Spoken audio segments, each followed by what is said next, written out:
Hello, my beautiful nerds who are watching this episode or listening to this episode of my review of Daredevil Born Again. My name is Megan with Vigilante Vibes, and if you've never seen me before, nice to meet you. If you have seen me before, nice to see you again. So we have to talk about the finale of Daredevil Born Again because so much happened and I'm still reeling from it. I know a lot of people said that that wasn't that good of a finale. I mean, if you didn't like it, you didn't like it. But something to keep in mind is that this was originally the middle of a season. That's why the whole season felt like it was building and building and building. This was originally an 18 episode season, but they split it into two, and we're going to get the other 9, 10, 9, I don't know anymore. I'm so tired. We're going to get the other episodes in 2026. So if that's why it felt weird, that's why. Personally, I think they shouldn't have split it. Just do it the Netflix way. Give us those 20 episode seasons, the healthy ones. But yeah, just keep that in mind. So I actually really liked it. There were a few things I wish that I did see. You guys know I'm not that big of a fan of Karen. So Karen was there. But it turns out her and Frank have some feelings going on, which is interesting to me because it's like, what are they setting up? Because we know Bullseye is in season 2. So are we setting up for Frank's heart to get broken again? That would be interesting. But also they mentioned that Karen's heart was beating really fast when she saw Matt, which doesn't mean she has romantic feelings, but I think that could set up for a really weird love triangle that, like, I don't want to see, but I also I want to see how it goes down. What can you do? But also, speaking of love interests, Heather, what are you doing, girl? Like, what are you doing? You work for Fisk now, even though Matt has told you multiple times that Fisk is dangerous. He even said it before he was in the hospital, before the black and white ball, before all of it. And you still went and worked with him. And you even thought he was dangerous because you asked Vanessa if she was in any danger during her therapy session. So I think you're kind of an asshole. That's insane. That's crazy. Like, I liked her character so much, especially in comparison to her comic counterpart. But she just got worse and worse. But now it's kind of nice because I like having a character to hate on. Kind of like someone you just like to trash. You just like to not like. I think hopefully other people can identify with that. Or maybe that's just me. I hope not.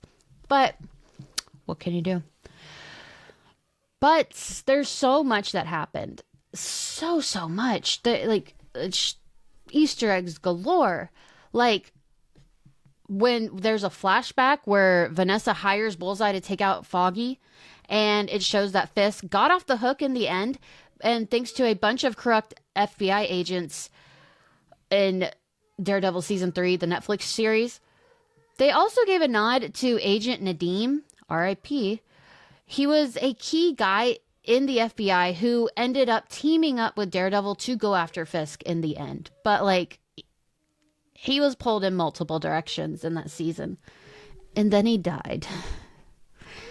I liked how many things here connected us to the Netflix series because it felt like they were paying homage to the original shows. And you guys know Kevin Feige. If it was on Netflix, he doesn't like to admit that it existed. So I was surprised they even made these canon. Just ask Agents of S.H.I.E.L.D. So I thought that was pretty cool. But also some comic book references too. Like after the black and white ball, Fisk keeps rocking the white suit in Daredevil Born Again episode 9. And it's a pretty big visual hint that he's back in his Kingpin era. That he has the look, the classic look from the comics, and I love that. But another one was when Fisk puts all of New York on lockdown after Bullseye's attack, which feels like a huge nod to recent Daredevil comics, like 2021's Daredevil number 32.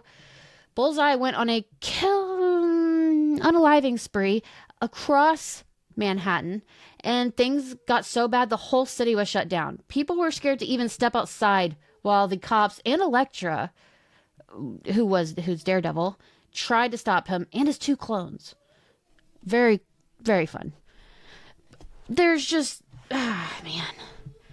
I want to say the character that was the real standout was Frank Castle, was the Punisher.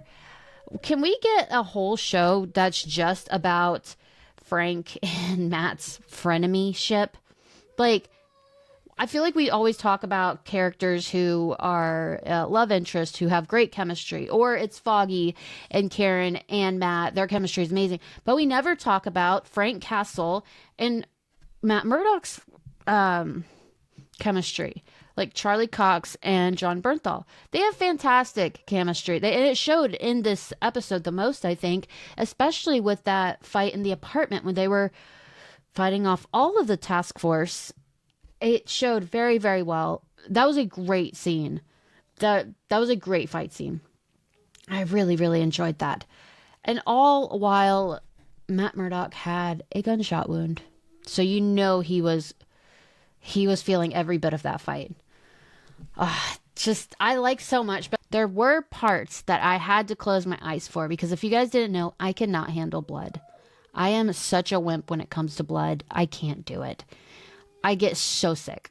So a few parts, I think we all know the part I'm talking about, where someone's head got squished like a grape. As soon as that happened, the interview with Vincent D'Onofrio, when he says there's a scene in here in the show that I cannot believe they added, and I said that was that scene. Thank you for showing us that was it. But that was so Kingpin. And I remember before the show started, they were like, it's never going to be as good as the Netflix Daredevil show. It's never going to be as violent, never going to get past when he squished a guy's head with a car door. And you know what, guys? They absolutely took it up way more notches than necessary. And I think it fit the vibe of the show. But oh my God, my stomach's starting to turn a little bit right now, actually. Oh, so gross, so gross. The cop who was trying not to puke, I emotionally identified with that guy. Like, we bonded in that moment. My gosh, but like, I thought it was a good finale. I thought it was, but what I don't like was at the end what I do like was when he said we need an army. What I don't like is when they didn't provide any sort of hints at who's going to be in the army besides the people in the bar. Like, that's great. Josie's on board. Awesome. Josie's dope. But like, what else? Where are we going with this? I really, really thought we were going to get a hint at like Jessica Jones, Luke Cage, maybe Iron Fist. I don't know. I'd like to see him get a redemption, to be honest with you. I'd like to see him give it another go as Iron Fist. But I'm getting off topic here. I think we're going to go the Devil's Reign event in the comics where Fisk is mayor and he outlaws vigilantism like he did in the show. He says being a vigilante, doing vigilante activities is prohibited. They are on martial law, and that caused a rising of vigilantes to fight against Fisk and the anti-vigilante task force. That included so many, like both Daredevil and Elektra, Misty Knight, Moon Knight, Luke Cage, Jessica Jones, all of these. Spider-Man, we're not getting Spider-Man. Unless something big changes with Sony and Marvel, we're not getting Spider-Man. Which makes me mad. But yeah, I think that's where they're going.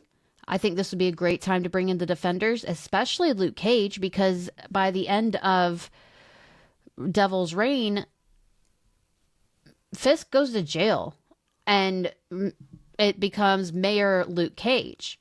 So what better way to bring in that guy than that? So I think that would be really cool. But I don't know what I thought was going to happen in the finale. As the show was going on last night, I realized I have no idea where this is going. At one point, I thought they were going to kill Frank Castle. So I was just kind of like, oh my gosh. Well, I started the episode a few minutes late due to life. And I'm in a spoiler chat on Facebook. And one of my friends, he was a few minutes ahead of me. He wrote, "Holy F."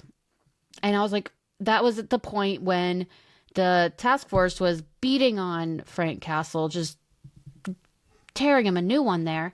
And I was like, oh my God, they're going to kill him. They're going to kill him. But turns out I did not see the grape head coming. That was terrifying. I was scared. I wasn't scared, but I was scared though. I was like, oh, don't you take out Frank Castle. Don't make his special presentation be a reflection of his life or something. But speaking of that special presentation, we did get a mid-credit scene. I always get them confused with post-credit scenes, but we got a credit scene that showed Frank Castle in the cages because he's a vigilante, of course. I'm sure there's more reasons, but mainly vigilante. And he is tricking a guy into shaking his hand, and he's like a rabid monkey on this guy's arm, and it is horrifying. Do we think that gives us a hint into what his special presentation will be? Do we think it's going to show him getting out of Fisk's lair? Do we think that at all? Or I personally thought it would be about the past year that we haven't seen. Like, why is he in this underground hidden fortress that people would probably use at the end of Doomsday? Not Avengers Doomsday, just, the end of the world. That's what I thought.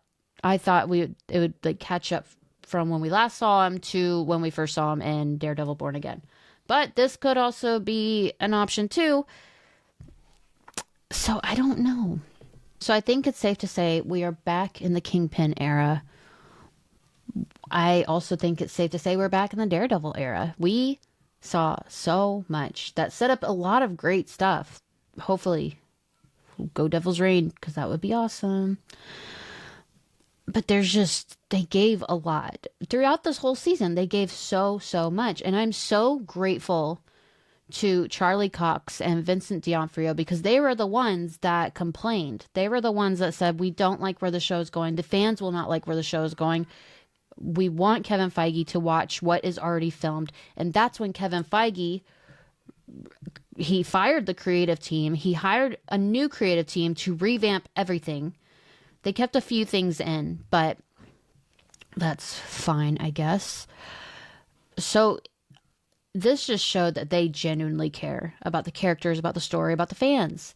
And when I saw Vincent D'Onofrio a few weeks ago, and he was saying, like, yeah, we're the ones that made the changes. We're the ones that alerted people, like, that we don't like this. And you could tell that he was genuinely so proud of everything that they've done, everything that's going to happen. But also, like, very funny, they didn't know they got renewed for season 2 until they were on the stage at D23.